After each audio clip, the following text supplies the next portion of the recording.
Hey, what's going on? Jake here with Uncommon EDC, taking a look at the Fintiso Harpe. Now, if you're not familiar with the Fintiso knife company, I wasn't either until very recently, to be honest, but they reached out about potentially checking out a few of their models, so naturally I went into research mode. Found that they're a relatively new company, founded in 2022, but they already have a handful of different models out. I think 6 in total, a bunch of different configurations of each of those, and I found their designs to be pretty appealing. They're nice, sleek, clean designs overall. They're using really solid materials at a budget price point, so I figured why not check them out. Sent over a list of the models that I found to be appealing, the Harpe being one of them, and so they sent it over for me to check out, and hopefully the start of a nice, long, healthy relationship, because not only are there other models I find appealing, but I think this one is incredibly well executed, especially at the price point, so was very impressed with it. Now, the Harpe is available in 3 different colors.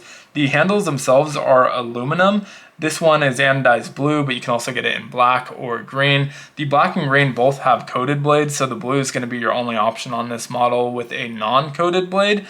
But 14C28N on the steel, heat treated to 60 to 62 HRC, and so really great budget steel and at a budget price point as well. So these are available on Amazon for $43, a little bit cheaper if you know you're going to be buying multiple models. They'll do these bundles where you can get 2 of the different models for about $5 or $6 off each. So that's definitely a good route to go if you already know you're going to be buying multiple anyway. But I'll make sure to link to this down in the description below. Now, first thing out of the box that I was most impressed with on this one is that button lock. So button locks are something, it's a locking mechanism that for whatever reason a lot of companies struggle with.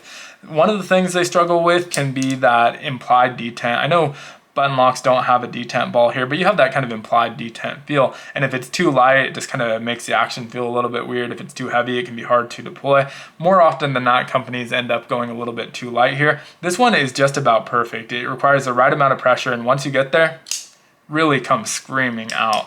And so it is on bearing, so ultra smooth, but I love the action on this one. The other area a lot of companies struggle with though, and this is even more common, is button stick. And so very few companies are able to ship a knife with no button stick out of the box. So a lot of times there's a break-in period, and I was very surprised that that wasn't the case here. This has very minimal button stick or lock stick, and I wouldn't say that it has none, because maybe 1 in every 10 button presses you'll feel it, maybe even a little bit less than that, but it's incredibly smooth. No stick out of the box. I didn't have to break it in, and I was just really impressed with that, because like I said, even a lot of bigger companies struggle with that. ProTech is one of the companies that really has it down, but like my Civivis, I feel like there's been a long learning curve, and even still, none of my Civivis are quite at this level in terms of the button lock, and so really, really well executed in that regard. Now, the knife itself, outside of that, is pretty mid-sized. I'd say EDC friendly size at 7.3 inches overall. A lot of that length is focused in our handle, where we have a 4.3 inch handle. It's a little bit wider as well. You can see at this wider points, they're over an inch in width and relatively thick as well, but it fills out the hand really nicely, able to get all 4 fingers on there.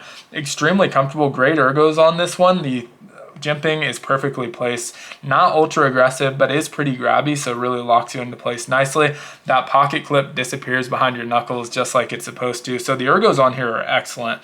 Now, I mentioned that thickness because it also has some relatively robust liners on here, so stainless steel liners. If you look inside, you may be able to just see that there's some holes drilled in there to save some weight. But that was the other thing that surprised me out of the box, was the weight on this one. And so ultra heavy for its size. I weighed it in at 4.34 ounces, which is pretty surprising for a knife of this size. And so I think that could be dialed back a little bit in the future.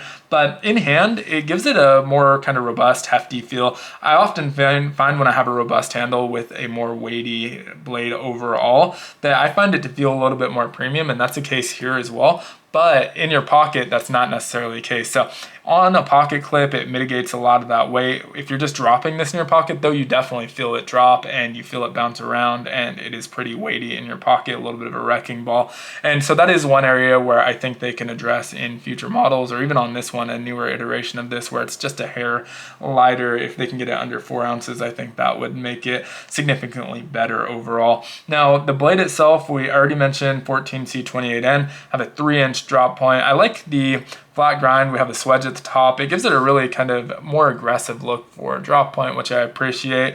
The thumb stud is really well thought out, perfectly placed in line with the handle, tucked up here at the top, in line with that sharpening choil. And I always like that because you know it's not going to get caught when you're cutting any through material. It's not going to end up getting caught on that thumb stud. Sometimes what happens with that though is it makes it a little bit inaccessible when it's closed, but not the case here as well either. So you see the handles designed around that thumb stud placement, plenty of access. Contours lead you right there with both your thumb and middle finger, so you can flick it open with either. You also have that button lock deployment as well, which works really well, and so makes deployment perfect on this one. So really well thought out thumb stud. In terms of the overall look, the show side is extremely clean. We have that Fintiso logo on the pivot itself. I always like that non-tooled pivot on the show side.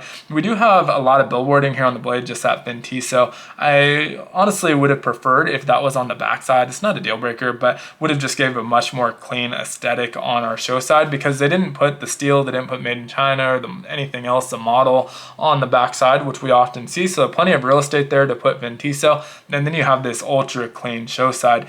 Now, one thing about that ultra clean show side that kind of stood out immediately as well is that there's no place for a pocket clip. So not a super ambidextrous friendly knife. This does have a great pocket clip on here, not ultra deep carry, but pretty deep carry. I like it. It's perfectly fine. If you like Civivi and Wii pocket clips, this is very similar. In fact, so similar that when I first saw it, I had to pull out one of my Wii knives to see if they were identical. They're not. So the top looks very similar, almost like they could be interchangeable, although I haven't tested that. At the bottom though, they're pretty different. The curves are different. The length is different, but may or may not be interchangeable. I'll definitely test that at some point, but it is a nice pocket clip overall. I do kind of wish it was reversible, but I'm not a lefty, so it doesn't really affect me. But I always like seeing, especially ambidextrous friendly knives that are otherwise ambidextrous, having that reversible pocket clip. This has pocket thumb studs on either side. The button lock, although you can't really operate it with your thumb with your left hand, you can do it with your index finger, and I think most lefties are used to doing that with button locks, and so otherwise pretty ambidextrous friendly. Really well placed lanyards hole here and nice size on that as well. I'm just now getting into lanyards on my knives, but really only smaller knives. I probably won't ever put a lanyard on this one, but overall I was ultra impressed with it. Also like that they give you the HRC 60 to 62 HRC. I feel like a lot of these brands that are just getting started is something that's overlooked. Even some established brands don't tell you without having to reach out to them, and so I do like that they're listing their HRC. I obviously haven't independently verified that or anything like that, so taking them at face value, but great HRC for that 14C28N. And like I said, 14C28N is a great steel, especially at the price point, and so no problem with that either. Overall, I think this is super solid. I would definitely not hesitate to check out other models from Fintiso, and hopefully I will have the opportunity to in the future because there's some that I think look very good, but would love to hear your thoughts on this one down in the comments below. As usual, if you enjoyed the video, consider liking, commenting, subscribing, joining the channel as a member. All help the channel out a ton. And of course, I will link to this in the description of the video if you're interested in picking it up. But thanks for watching. Hope you have a great one. Take care.